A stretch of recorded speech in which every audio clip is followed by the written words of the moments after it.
मोदी तेरी जागीर नहीं, खट्टर मोदी तेरी जागीर नहीं। स्पेशल हरियाणा यूट्यूब चैनल में आपका एक बार फिर से स्वागत है। मैं थारा 22-30 दरोदा आज नरवाना टोल टैक्स पर पहुंचे हैं। यहां पर किसानों ने रोड जाम किया है। जो किसान आंदोलन सरकार के खिलाफ लगातार जारी किया है उसे आगे बढ़ाया। आज 5 अक्टूबर से फिर आंदोलन दोबारा जारी किया है और 12 बजे से शाम 4 बजे तक यहाँ पर रोड जाम होगा। और यहाँ पर क्या परिणाम आता है, क्या प्रशासन की तरफ से आता है, आपको सारा कुछ हमारे चैनल के माध्यम से दिखाया जाएगा। तो हमारे चैनल के साथ आप जुड़े रहो। मेरे पीछे आप देख रहे हो टोल प्लाजा है, यहाँ पर आज हम खड़े। इसके लिए हम स्थानीय अधिकारियों का, सभी नौजवानों का धरने की तरफ से तहे दिल से धन्यवाद भी करते हैं। हमारा सहयोग किया, प्रशासन भी किसान की तरफ लगा है। जो आने वाली गाड़ियां हैं उसे वापस भेज रहे हैं। सभी गाड़ियों को यहाँ पर रोड जाम कर दिया है। प्रशासन भी अब तक तो किसानों के साथ ही है। तो यहाँ पर क्या होगा आपको पूरा दिखाया जाएगा हमारे चैनल के माध्यम से।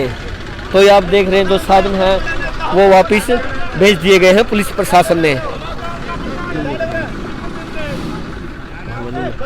मोदी मुर्दाबाद, मुर्दाबाद, मुर्दाबाद, खट्टर मोदी मुर्दाबाद, मुर्दाबाद, मुर्दाबाद। किसान विरोधी तीनों काले कानून वापिस लो, वापिस लो, वापिस लो। किसान विरोधी तीनों काले कानून वापिस लो, वापिस लो, वापिस लो। खट्टर मोदी मुर्दाबाद, मुर्दाबाद, मुर्दाबाद। खट्टर मोदी मुर्दाबाद, मुर्दाबाद, मुर्दाबाद। मैं बोलूँगा खट्टर मोदी तेरी जागीर नहीं, खट्टर मोदी तेरी जागीर नहीं।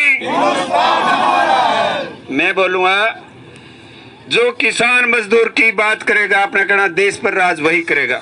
जो किसान मजदूर की बात करेगा, जो किसान मजदूर की बात करेगा, जो किसान मजदूर की बात करेगा, आपकी बात बिल्कुल सत्य है। आज भी हरियाणा प्रदेश के अगर ग्राउंड की चर्चा करें, लोग उस रूप में नहीं उठ रहे जिस रूप में उन्हें उठना चाहिए। क्योंकि आज भी हरियाणा प्रदेश के लोग राजनीतिक पार्टियों से ज़्यादा जुड़े हुए हैं। अपने आप को किसान कम मानते हो, राजनेताओं के पीछे लगभग ज़्यादा मानते हो। मैं तो उन साथियों से अपील करना चाहता हूँ कि राजनीतिक अपने हिसाब से करते रहिए, लेकिन ये किसानों के वजूद की लड़ाई है, इसमें शामिल हो। ये ऐसे इस प्रकार से जाम करने से समाधान कैसे निकलेगा? ये जाम करने से कोई समाधान तो आप भी समझ सकते हो नहीं निकलता।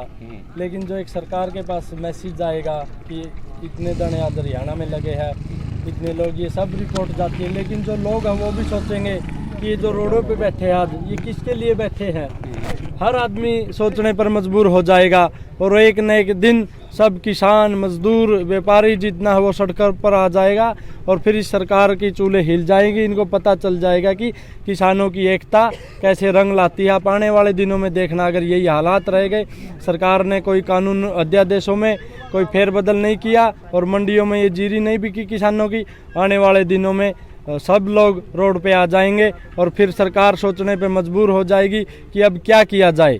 तो सरकार के पास कोई जवाब नहीं होगा, ना कोई इनके पास औचित्य होगा कि हम कैसे फैसला ले। तो इन्होंने लोगों की आवाज़ सुननी पड़ेगी।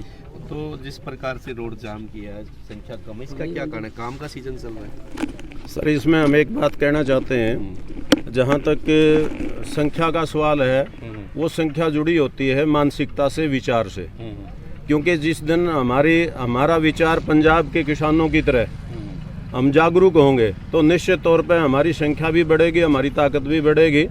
और ये संख्या आने वाले टाइम में, क्योंकि यहाँ फसल का सीजन था और उसकी बदौलत भी कुछ कम संख्या में साथी पहुँचे हैं। लेकिन आप इस बात को सुनिश्चित मान के चलिए कि ये वो मतलब योद्धा हैं, जो साथी अगवा फ्रंट पे लड़ने वाले साथी हैं, वो आज यहाँ आए हैं। और इस लड़ाई को हम निश्चित तौर पे गांव-गांव में और डोर टू डोर लेके जाएंगे। आपने पंजाब की बात की, पढ़े लिखे किसान लगते हैं। पंजाब के सीएम ने अध्यादेश का विरोध किया और वहां पर एक ऐसा कानून बनाया कि अगर एमएसपी लागू नहीं होता तो उसकी जेल तक की प्रावधान कर दिया। उन्होंने जंतर मंतर पर धरना देने की बात की, लेकिन सेंट्रल गवर्नमेंट तो उसके जो प्रस्ताव था उसको ठुकरा दिया। सर, हमारे प्रेम्बल में भी लिखा है we the people of India, क्योंकि जब हमारी जनता का पंजाब की तरह हम जागृत होंगे, हरियाणा का किसान जागृत होके रोड पे आएगा। और उन्होंने सिद्ध करके दिखाया है। 1987 का आप उदाहरण ले सकते हैं। जब लोग सड़क पर आते हैं तो किसी की औकात नहीं कि वो बिल जारी रखे, उस कानून में संशोधन ना हो। हम ये चाहते हैं, हम एक ही बात तो चाहते हैं कि सरकार हमें इस बात का लिखित में आश्वासन दे या चौथा कानून पास करे कि एमएसपी पर फसल खरीदी जाएगी। कहने की बात है, उदाहरण के तौर पे एक लाला जी ने किसी से 100 रुपये लेने थे, वो भी मानता कि हम हमने लाला जी के 100 रुपये देने हैं। हम तो सिर्फ इतना ही चाहते हैं ना, उनको बही में लिख दें, ठीक बात है, लिखित में दे दे, हमारा रोड़ा ही कुछ नहीं है।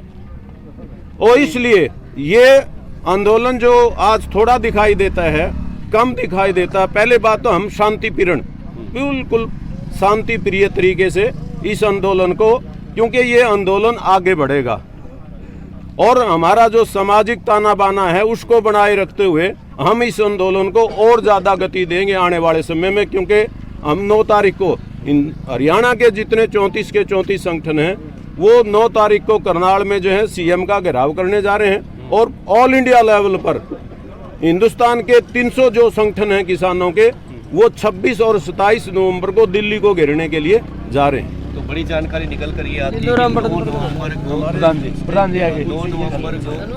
करनाल सीएम आवास का घेराव करेंगे और उसके बाद जंतर मंतर पर घेराव करेंगे।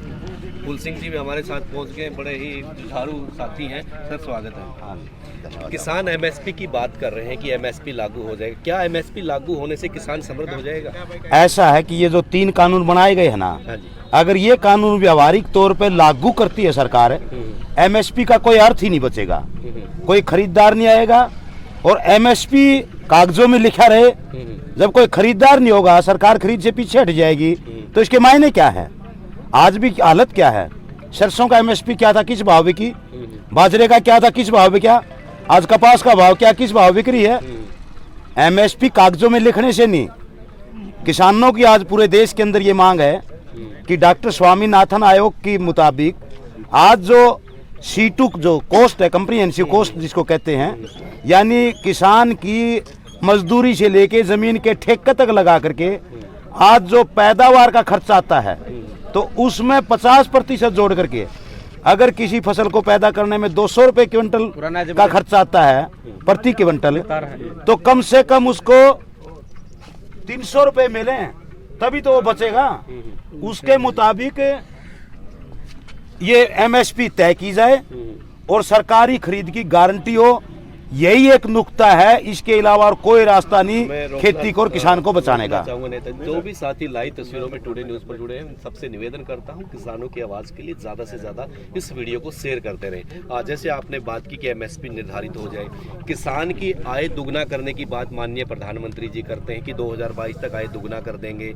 हम परंपरागत खेती में उलझे हुए हैं किसान, धान, बाजरा, कपास, और ये घाटे का सौदा बन गई है। ऐसा नहीं लगता नेताजी कि आपको कि हम परंपरागत खेती से बाहर निकले, किसानों की जैसे सब्जी, पॉली हाउस, ग्रीन हाउस में घुसकर अपनी आय को दुगना खुद कर ले, खुद आत्मनिर्भर बने? ऐसा है कि पहली बात तो आज जो किसान और कोई मजदूर, बहुत मेरा भाई भूल में है कि इस प्रधानमंत्री की बात पर भरोसा करता हो, क्योंकि अगर झूठे का कोई खिताब मिले ना, तो आज ये वर्ल्ड में 1 नंबर पे है। जहां तक बात है खेती में परिवर्तन करने की, इसमें 2-3 बातें हैं।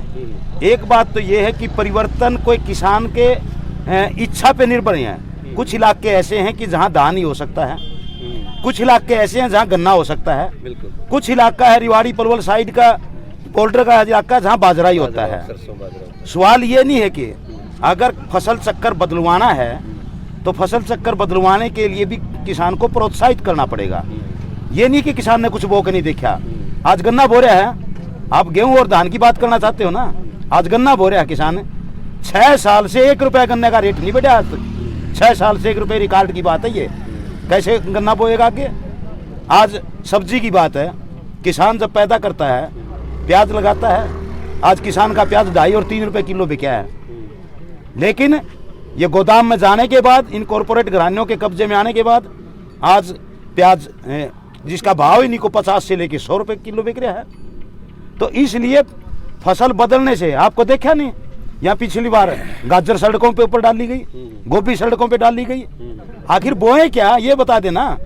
हम तो ये कहते हैं कि कुछ भी फसल बुआ ले, मोदी बुआ ले और ये खट्टर बुआ ले, किसान को उसकी जो लागत उसे 1.5 गुना भाव दे दे, पैदावार का बात खत्म है। आपने बात की प्याज की बात कर रहे हैं, आलू की बात कर रहे हैं, ये तो उपयोगी जो हमारी वस्तु है तो उनकी जो लिस्ट होती है उसमें से भी निकाल दिया सरकार ने। और मैं जहाँ बड़ौदा चुनाव को कवर कर रहा था तो पूरे हरियाणा के जो आड़ती एसोसिएशन है सब्जी के, तो वहाँ पर उन्होंने धरना प्रदर्शन भी किया था, विरोध प्रदर्शन भी किया था। नेताजी, मैं उचाना मंडी को बड़े कवर से देखा कि जब बोलियाँ होती हैं, चाहे वो अपने बाजरे की हो, सरसों की हो, धान की हो, कपास की हो, तो वहाँ से एक बात निकल कर आई थी अब की बार, क्विंटल के साथ 100 रुपये कट्टा लग रहा था किसान के।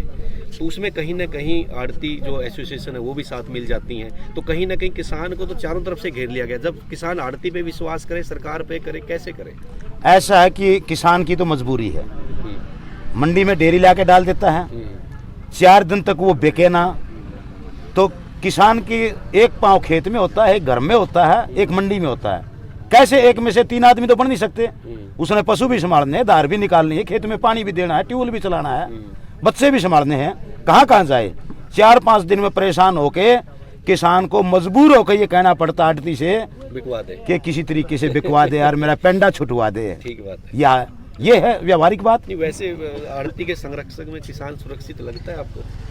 ऐसा है कि आड़ती और किसान का एक संबंध है, ठीक है, खास तौर पे छोटे किसान के लिए तो ये और जरूरी है। आज क्रेडिट कार्ड बनता है और हमारे इलाके में तो बड़ी संख्या में, और पूरे प्रदेश के अंदर और देश के अंदर भी आज बड़ी संख्या के अंदर लोग ऐसे हैं जो ठेके पे लेके खेती करते हैं। बिल्कुल। ठेके पे खेती करने वाला के ना नाम जमीन है, ना उसका क्रेडिट कार्ड बनता, ना उसको लोन मिलता है, उसका तो सब कुछ आधारित ही आड़ती के ऊपर है। और खेती में पैसा रोज चाहिए। आज परंपरागत उस तरीके की खेती नहीं बची, हर रोज पैसा चाहिए खेती में, तो कहाँ से ले आए? बिल्कुल, मतलब आड़ती के साथ एक ऐसा रिश्ता वो आधी रात को भी काम आता है। नेताजी, एक अंतिम सवाल आपसे पूछना चाहूँगा, चाहे पहले की सरकारें हों, चाहे अभी बीजेपी की सरकारें हों, सब कहते हैं हम किसानों के लिए ये करना है, किसानों के लिए, आज तक किया किसी ने नहीं। हम प्रधानमंत्री जी तो आए डबल करने की बात पे आ गए हैं, तो आखिर भरोसा किसान करे किस पे? भरोसा किसान ने अपने आप पे करना पड़ेगा, किसान ने जागृत होना पड़ेगा। अभी तक जो सबसे बड़ी बीमारी इस देश के अंदर रही है, जो किसान बंटा रहा है, उस बांटने में ये जातिवादी ताकतें और धर्म के आधार पे जो लोगों का बंटवारा करते रहे, किसान को किसान ही नहीं होने दिया। और किसान का अगर कोई दोस्त है तो मजदूर है। आज किसान और मजदूर को इकट्ठे होकर के अपने हकों के प्रति जागरूक होना पड़ेगा। और ये पहली बार देश के अंदर हो रहा है। यहाँ सैकड़ों किसान संगठन हैं, लेकिन सब एक एक करके सब आज जुड़ रहे हैं।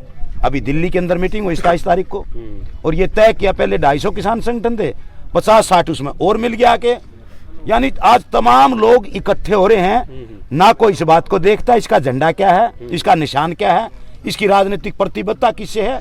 और हमारा भी यही कहना है कि आज सब राजनीतिक प्रतिबद्धता से ऊपर उठ करके, किसी का कैसा झंडा हो, कैसा रंग हो, आज इकट्ठे होने की जरूरत है सभी किसान भाइयों को, और मजदूरों के साथ भाईचारा जोड़ने की जरूरत है। और इसी को ध्यान में रखते हुए अभी 9 तारीख को, आज ये सांकेतिक, क्योंकि ये पहले रास्ता रोकने का नहीं था, लेकिन ये अचानक दिल्ली की मीटिंग में तय हुआ कि कोई भी किसान संगठन काल देता है तो हमने उसका विरोध नहीं करना है, नैतिक समर्थन करो। और अच्छा है कि जितने तुम लोग शामिल कर पाओ वो करो। ये पूरे देश के किसानों ने फैसला किया है, मजदूरों के संगठनों ने फैसला किया है। मजदूर की आप बात कर रहे हैं, अगर ये अध्यादेश लागू हो जाता है तो कहीं ना कहीं गेहूं का जो आज हमें 18 रुपये 20 रुपये मिलती, तो ये तो 50 रुपये हो जाएगी। कहीं ना कहीं मजदूरों को ज़्यादा मार पड़ने वाली है इसकी। ऐसा है कि किसान रगड़ा गया तो मजदूर तो अपने आप ही रगड़ा गया। मजदूर की तो आज परचेजिंग कैपेसिटी नहीं है, यानी उसकी खरीद की अक्षमता नहीं है। मजदूर तो आज जो गरीब आदमी मोल लेके खा रहा है, ये केवल राशन प्रणाली के सारे, जो सार्वजनिक वितरण प्रणाली है, जो खरीद प्रणाली के साथ जुड़ी हुई है, अगर खरीद बंद हो जाएगी तो सार्वजनिक वितरण प्रणाली नहीं बचेगी। और मजदूर को जो अंबानी और अडानी के गोदाम के मालिक जो देंगे ना, उसी पे लेना पड़ेगा। आपको कंपनियों का तजर्बा नहीं है। कंपनियां एक बार आती हैं, वो फैसला खुद करती हैं। यह तो जहाँ जिस इलाके पे आप खड़े हो, ये हमारी जमीन, हमारी सड़क, ये लगा दिए खूंटे, गाड़ दिए टोल है, मर्जी जब हटाएंगे, जितने पैसे ले, कोई रोकने वाला है क्या? और हमारे बच्चे यहाँ लठ लेके खड़े कर दिए इसकी रखवाली के तौर पे। तो ये कंपनियों में ऐसे ही होता है। आज मजदूर को प्याज सस्ता मिल रहा है क्या? आराम देख रहे किसान धरना पर एक एम्बुलेंस आई है जिसे कोई भी गंभीर रूप से हो सकता था और इस एम्बुलेंस को यहाँ से जाने दिया। जो भी यहाँ पर किसान की बातें हैं हमने यहाँ पर रिकॉर्ड की, उस वीडियो को इतना आगे शेयर करें ताकि सभी किसान भाइयों तक ये आवाज़ पहुँच जाए। और यहाँ नरवाना किसान धरना लगातार से चल रहा है। 12 बजे से स्टार्ट हुआ था और शाम 4 बजे तक यह धरना चलेगा और यहाँ पर लगातार अपने अपने विचार रखे जा रहे हैं। और वीडियो को आगे शेयर करो। इसी के साथ सारे भाइयों ने राम राम।